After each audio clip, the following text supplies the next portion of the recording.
What's up guys? In this video, we're gonna create a simple C++ program and explain you the codes throughout the video. But first, let's do the intro.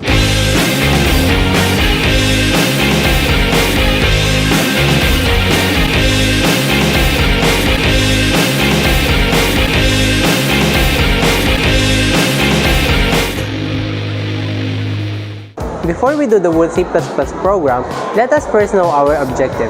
First, input each surname of the members of the group. Second, input three numbers where the first digit output should be squared, the second digit output should be cubed, and the third digit will be added to the total average of the three numbers. Using this objective, we can create an analyzation which we can use for making a flowchart. Take it away, Alex. Using the analyzation, we could create a flowchart as a guide for making our program and make it much easier to do. Start with a terminal symbol, connecting it to a preparation symbol where the variables will be declared. Next, connect it to an input-output symbol where it would print enter last names. It should then go to another input-output symbol where it would get the input and store it to a variable named last name. Do the same with the three numbers, but by changing the descriptions and the variables. After everything that was entered, it should then flow to a process symbol where it would be processed based on the given equations. Finally, another input-output symbol that will be used to display the final result of everything, then an end terminal to finish it officially. To know more about making flowchart, you can watch a video in Rodiba Leona YouTube channel. Link is in the description.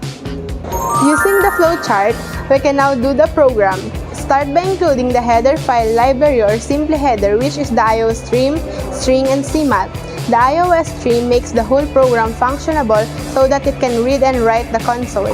The string allows you to work with strings, which we will use in getting the last names. It is optional to put, although like everyone said, intention should be clear. Huy, eme! It is better to include it for standardization. Then lastly, cmath library provides mathematical functions like pow, short for power of a number, using namespace std, tells the computer to use standard namespace that contains many objects and functions. Ayoko na lang isa, go! The next section, which is the sixth line, is the beginning of the main function, which is the enter point of the C++ program. Inside the braces are all the elements that will be executed with the program. Next is the declaration of variables that is needed for the program to work. Ayoko na din, go Mama Marie.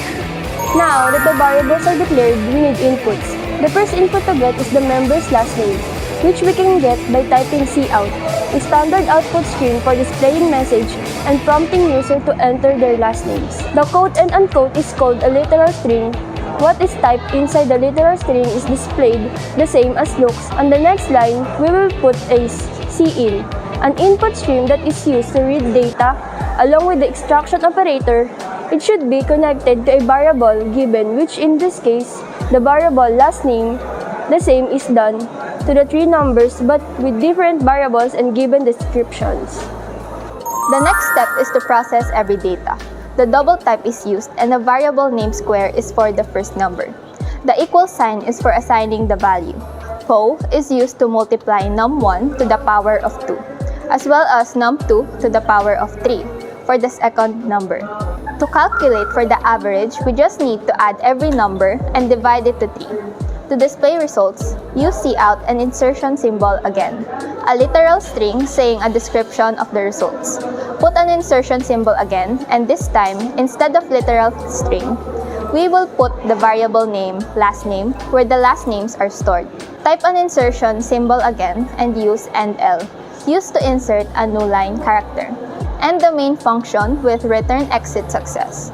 You can instead use return 0, but again, using exit success is mostly the standard. But hold up, if you run the whole program, at first it looks fine, but as you enter the first input, things don't go as it meant to do. It jumps to result quickly. There is an issue in input buffering where there is still some leftover data that wasn't processed. To ensure that each input is processed separately, you can add cin.ignore. Cin.ignore removes the last input, which is the enter key, so that you can enter a data again. It is represented by new line. Getline is used to read a line of text including spaces from an input string.